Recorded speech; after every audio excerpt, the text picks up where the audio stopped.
Bueno, pues bienvenidos un día más a Casting Strategies. En este caso tengo el enorme placer de entrevistar a Kai Wu.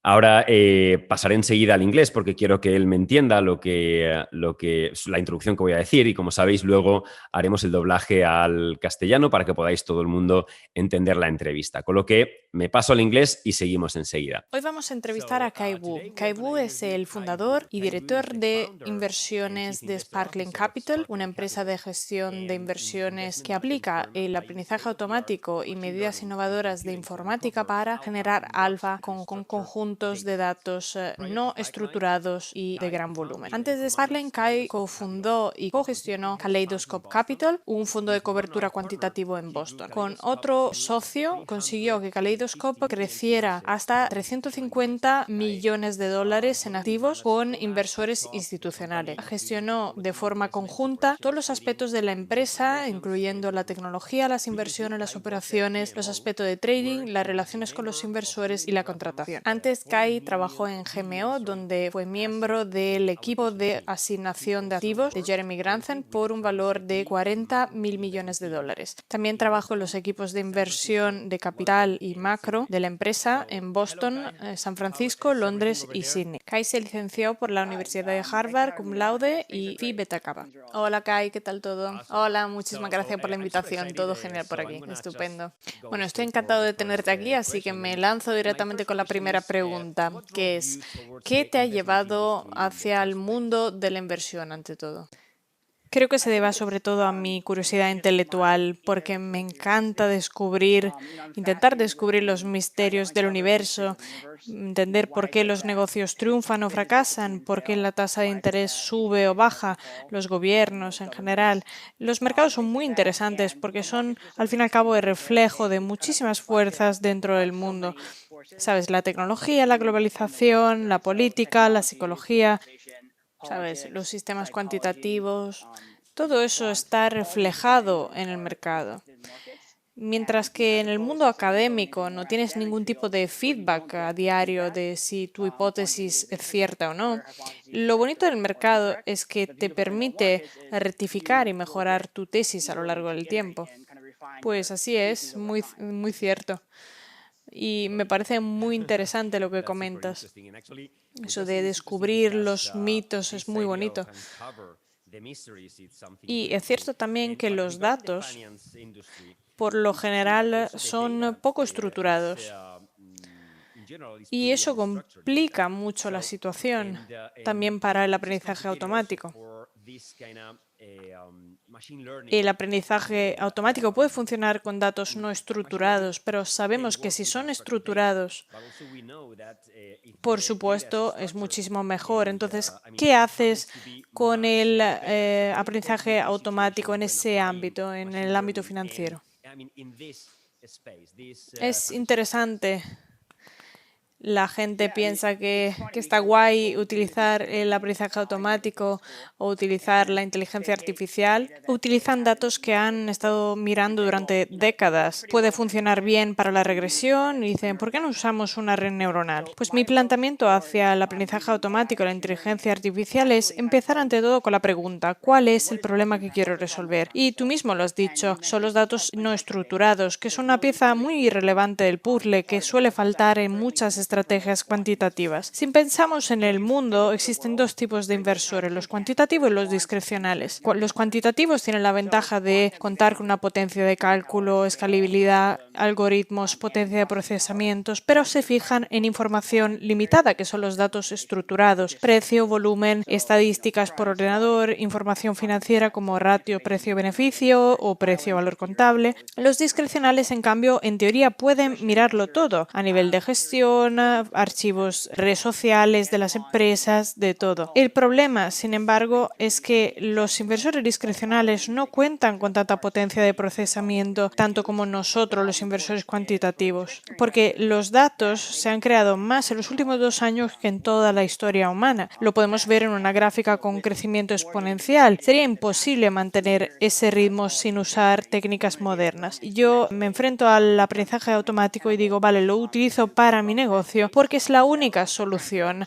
No es que me guste o que quiera utilizarlo como opción. No, es que es obligatorio para los inversores, para que podamos las dos escuelas resolver el problema. Con esa cantidad de datos que se está creando, es complicadísimo, si no, para los inversores tener éxito manteniendo la vieja escuela sin utilizar esas herramientas modernas. Los inversores cuantitativos, si solo utilizan esas herramientas modernas bonitas, pero siguen utilizando el mismo conjunto de datos, tampoco van a poder progresar y sacarle provecho a los datos. La parte positiva es que ha tenido lugar muchísima innovación, pero sobre todo en la Silicon Valley, no ni siquiera en Nueva York, donde estoy yo, en el ámbito del deep learning, el procesamiento natural de imágenes, la capacidad de utilizar un gran volumen de datos no estructurados y procesarlos de forma estructurada. En ese conjunto de herramientas está la clave para utilizar esos datos no estructurados, que constituyen el 80% de los datos. El otro 20% serían los datos estructurados. Y, por cierto, los datos no estructurados tienen una tasa de crecimiento constante, porque los datos se producen de forma más rápida que se puedan estructurar. La única solución sería mirar lo que hicieron en Facebook, en Google, por ejemplo, con Google Search y Google Traductor, y utilizar esas herramientas para conseguir ese 80% de la información y llevarlo al proceso de la inversión de forma sistemática y escalable.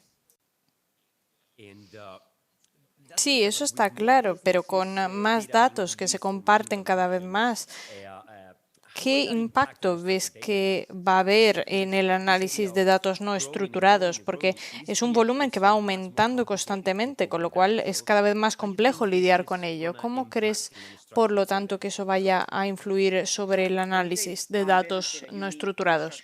Cuando hablas de datos, ¿te refieres a lo no estructurados o estructurados? No estructurados. El éxito de estos algoritmos depende de tres factores. Ante todo, los algoritmos en sí, si son buenos o malos. Hubo bastantes descubrimientos en los últimos años, como por ejemplo los transformadores. Luego, los datos en sí. Si, por ejemplo, tienes 300 millones de modelos de parámetros y luego solo 5 datos, pues no vas a llegar muy lejos. Así que cuanto más datos, mejor. Y luego el tercer punto es la potencia de cálculo. Si tienes, de nuevo, 300.000 modelos de parámetros y datos ilimitados, pero es demasiado caro entrenarlos, no es viable en el mundo real. Luego también tenemos la ley de Moore, que sugiere que hay una bajada de precios, y para eso ha sido fundamental la competencia, por ejemplo, para que el deep learning fuera una técnica viable. Y de nuevo, volviendo al punto 2, el volumen de los datos es fundamental. En los últimos 20 años no había muchos datos disponibles, incluso con mucha potencia de cálculo. ¿Para qué los vas a utilizar, no? Pero yo, y creo que muchos inversores cuantitativos como yo, estamos invirtiendo donde las tendencias futuras van a ser, no como es ahora la realidad. Sí, el 80% de datos son no estructurados y hay muchísimo volumen. Solo tienes que pensar en los próximos 5 o 10 años. Piensa en el futuro y, por supuesto, habrá muchísima más información. Ahora mismo es difícil ver quién tiene la ventaja, si los inversores cuantitativos o discrecionales, pero dentro de 5 o 10 años habrá 10 veces, 100 veces más datos, así que va a ser muy claro quién va a ganar. Volviendo a tu pregunta, sí, va a haber una explosión de datos no estructurados de las empresas y eso sugiere que la ventaja la van a tener los inversores cuantitativos. En esta situación vemos que el mundo está cambiando radicalmente. Vemos que el uso del aprendizaje automático, de la inteligencia artificial, están alterando la situación, va a cambiar el mundo. ¿Tú qué opinas con respecto al sector financiero? Hablando siempre en general, ¿tú crees que el uso de la inteligencia artificial, del aprendizaje automático, van a cambiar mucho el sector justo por ese uso como consecuencia? Sí, creo que estas técnicas van a ser disruptivas. Sin embargo, con respecto a los plazos, creo que ese cambio se producirá de forma mucho más lenta respecto a lo que cree la gente que está metida en ese sector en concreto. Piensa en la típica idea de la disrupción. Las ideas nuevas aparecen desde abajo y luego suben poco a poco la cadena de valor. Eso es lo que creo que vemos aquí.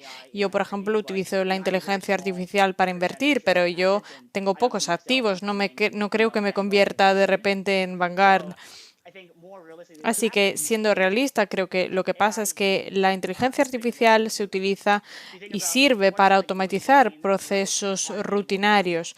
Por ejemplo, nosotros como inversores financieros nos dedicamos a muchas cosas. Por ejemplo, ¿merece la pena o tiene valor añadido si, por ejemplo, nos dedicamos a reconocer entidades, leer miles de documentos y luego reflejar las empresas adecuadas, extraer las buenas?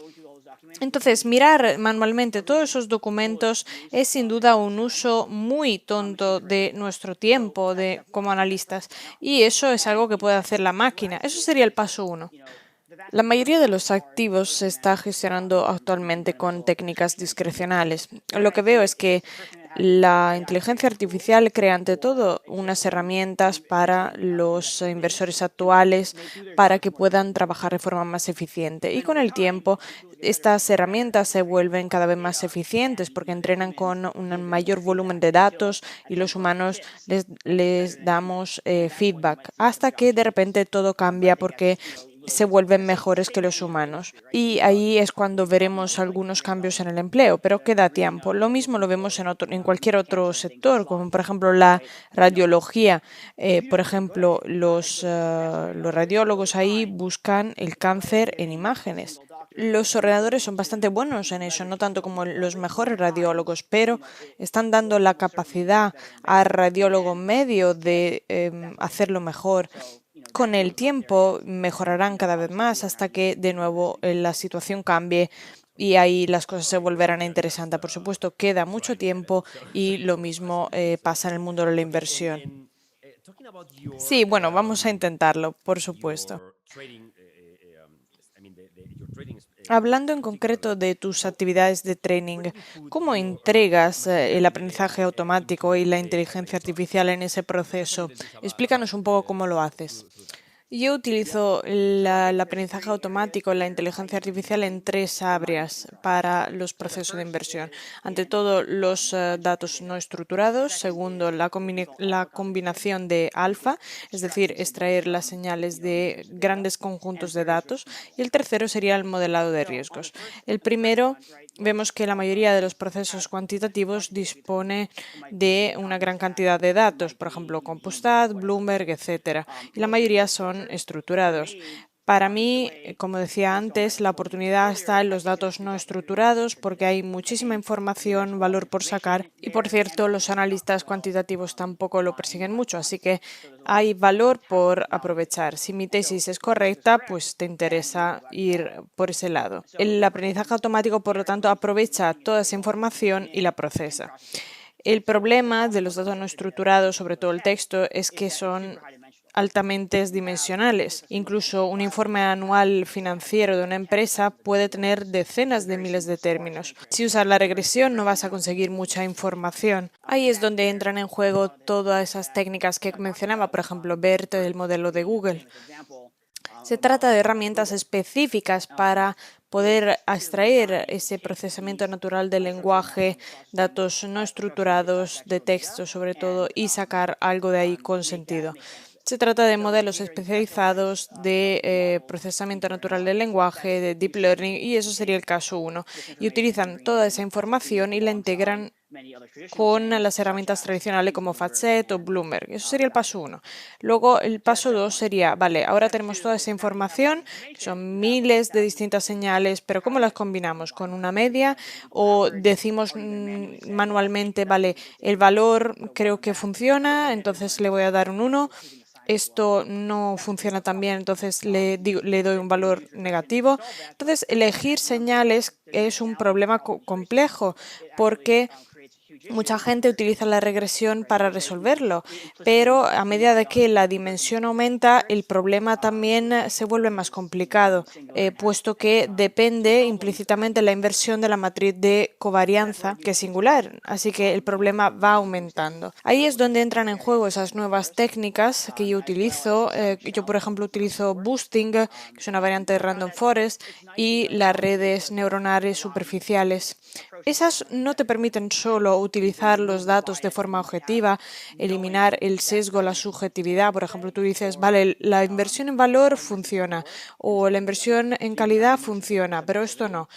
Sino que también te dan un valor añadido respecto a la regresión lineal tradicional, porque te da escalabilidad, te da, por ejemplo, la posibilidad de lidiar con la no linearidad y las interacciones. Con respecto a la linearidad, es obvio, ¿no? Si una empresa tiene algo de apalancamiento podría estar bien, pero si tiene mucho podría ser problemático. Y con respecto a las interacciones, pues la inversión en momentum, que quiere decir comprar cosas que han estado subiendo, ha perdido parte de su eficacia porque se ha vuelto muy popular. Pero si combinas esa señal con, por ejemplo, las noticias, por ejemplo, ha ocurrido un acontecimiento importante y de ahí sacas momentum y sigue con esa tendencia, pues esa intersección podría ser valiosa.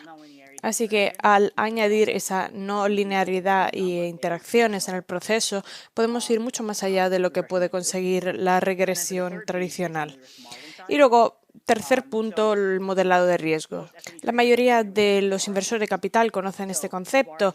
Como modelo de riesgo podemos desglosar los rendimientos de las acciones transversales en componentes idiosincráticos y los influenciados, por ejemplo, por factores como el valor, la dimensión, y luego componentes sectoriales, como por ejemplo acciones de tecnología, de energía, etcétera. El problema de este esquema de clasificación es que es binario, es muy rígido, por lo tanto, no refleja bien todas las dimensionalidades en el ámbito empresarial. Por ejemplo, Tesla, que pronto se va a unir al S&P 500, es o una empresa de automoción o una empresa de tecnología, no puede ser las dos cosas. O Amazon inició siendo un e-commerce, ahora es más 50% eso y 50% Amazon Web Services, una empresa en la nube, con lo cual no aparece a lo largo del tiempo todo el ámbito empresarial. Yo lo que hago es utilizar el aprendizaje automático para conseguir una clasificación más continua y más objetiva, para mirar todos los ámbitos. Lo primero que hacen las empresas es justo lo que hago yo. Se describen de forma que se clasifica de manera muy intuitiva. Por ejemplo, podemos decir, vamos a mirar todas las empresas y las que hablan de la FDIC serían probablemente bancos. Tesla, por cierto, se encontrará en el medio entre empresas de automoción y tecnología. Y con esta técnica lo que hemos visto es que se optimizan las carteras optimizadas. Eso elimina el riesgo sostenido y tiene alto rendimiento ajustado por el riesgo, de forma mejor que los modelos tradicionales. Esas serían las tres áreas. Con respecto al segundo punto, cuando lo estabas comentando me ha surgido una duda y es que eso te ayuda también a asignar los distintos factores a la cartera, ¿verdad? Se trata de esa idea de poder identificar los factores que se pueden utilizar en un determinado momento. De esa forma, puedes crear tu cartera, pero de nuevo asignando distintos factores. ¿Es correcto? Para explicarlo un poco de forma simple al público. Sí, resuelve tres problemas. Ante todo, la selección de las características que entra en el modelo y que se tira, o en otras palabras, que pesa cero o que tiene un valor distinto de cero. El segundo es qué señal tiene. ¿Deberías vender o comprar con ese valor, por ejemplo? Y luego el tercero es el peso que se le da. Por ejemplo, si tienes dos factores que quieres comprar en los dos casos, pero uno igual tiene un peso mucho mayor que el otro. Perfecto, todo claro. Tengo una última pregunta, Kai. Tiene que ver con uno de tus artículos, totalmente recomendable, que se llama Value Investing is Short Tech Disruption. ¿Puedes comentarnos un poco las ideas principales que introduces en esta publicación? Las tengo más o menos claras, pero como se va a interpretar esta charla al español, Así la gente desde casa puede ya tener un poco de un resumen de esa publicación. Claro, por supuesto. Bueno, como decía, yo trabajé para GMO, que es una empresa de inversión en valor bastante conocida, y un problema que tenemos los inversores en valor es que nos enfrentamos a un rendimiento horrible en los últimos 10 años. El valor definido como precio valor contable, tal y como lo definen Fama y French, no solo perdió muchísimo dinero durante 10 años, sino que en concreto este año ha sido terrible con el COVID. A nivel intuitivo podría haber una automatización de la pérdida para ello, pero la gente lo que entiende a nivel intuitivo es que en el ámbito del valor se venden todas las acciones, por ejemplo, en el ámbito de la tecnología, entendido como comprar valor y vender crecimiento según la sobreinfraponderación. Pero lo interesante aquí es que el ajuste según el sector no resuelve el problema porque ayuda un poco quizás, pero si solo compras dentro de la tecnología o vendes o hacer lo mismo en la energía, no ayuda. El problema sigue ahí y el valor ha ido muy mal. Parece raro, pero yo miré las acciones y tiene sentido. De 5, solo una es de tecnología, las demás son de comunicación o discrecionales y vemos que la clasificación por sector no ayuda. Lo hemos visto también, por cierto, con lo de Tesla. Exacto. Es totalmente arbitrario y no refleja los matices. Resulta que tú puedes tener, por ejemplo, dos empresas de tecnología, pero pueden ser completamente distintas, por mucho que pertenezcan al mismo sector. Yo lo que hago es definir la distribución que ha ayudado, por ejemplo, los inversores en valor. Sabemos todos que las empresas más grandes del mundo han sido machacadas.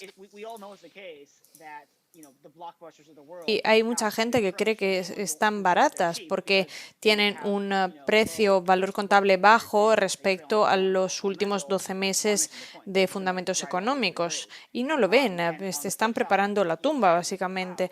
En cambio, las tendencias son reales, como por ejemplo la de la nube, y esas están para quedarse. ¿Es casualidad que los inversores en valor lo hayan pillado y estén castigados por ese factor? Desafortunadamente, pues yo para hacerlo de forma sistemática, a ver, tengo una idea, pero para cuantificarlo, lo que hago es utilizo el procesamiento de lenguajes naturales para definir el factor de la disrupción. Y veo que hay dos grupos de empresas, las que generan la disrupción y las que la sufren. Y apliqué para esos dos grupos el valor en cada uno y vi un poco cómo se hace con el sector, pero esta vez con la disrupción.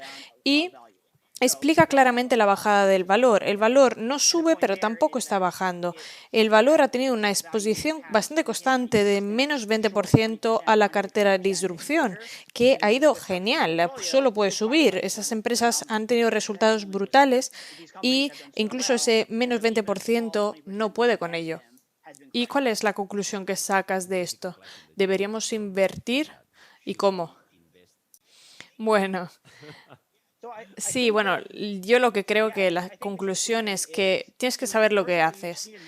Cada uno tiene que saber dónde está apostando. Si apuestas en contra de la disrupción, pero piensas que estás invirtiendo en valor, pues te estás equivocando. Así que considero que es muy importante que los inversores, los que se encargan de la asignación de activos, quien selecciona las acciones, necesitan saber lo que hacen y decidir en consecuencia. Por lo tanto, existen quizás algunos sistemas en la cesta de la disrupción que son burbujas. Los inversores en valor al menos lo dicen implícitamente.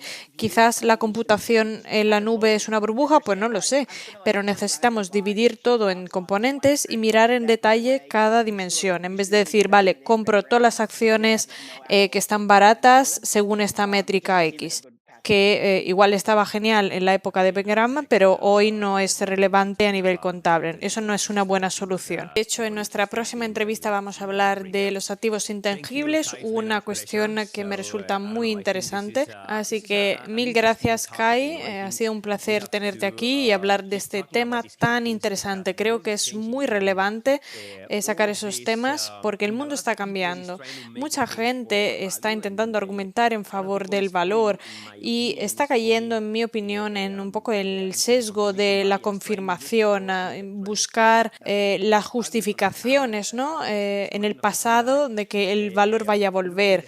Pero mirar el pasado a veces no es correcto porque el pasado va a ser distinto, ¿no?, del futuro que nos espera. Y hay cuestiones sin duda que tenemos que debatir. Así que mil gracias, Kai. Ha sido de verdad un auténtico lujo tenerte aquí con nosotros. Seguro que nuestro público va a disfrutar la charla y seguiremos en contacto seguro para hablar en otra ocasión. Muchas gracias. En este caso hemos contado con Kai. Si os ha gustado la entrevista, pues como siempre, suscribiros al canal, compartirla en redes sociales y darle un like. Y nada, nos vemos en la siguiente. Hasta la próxima.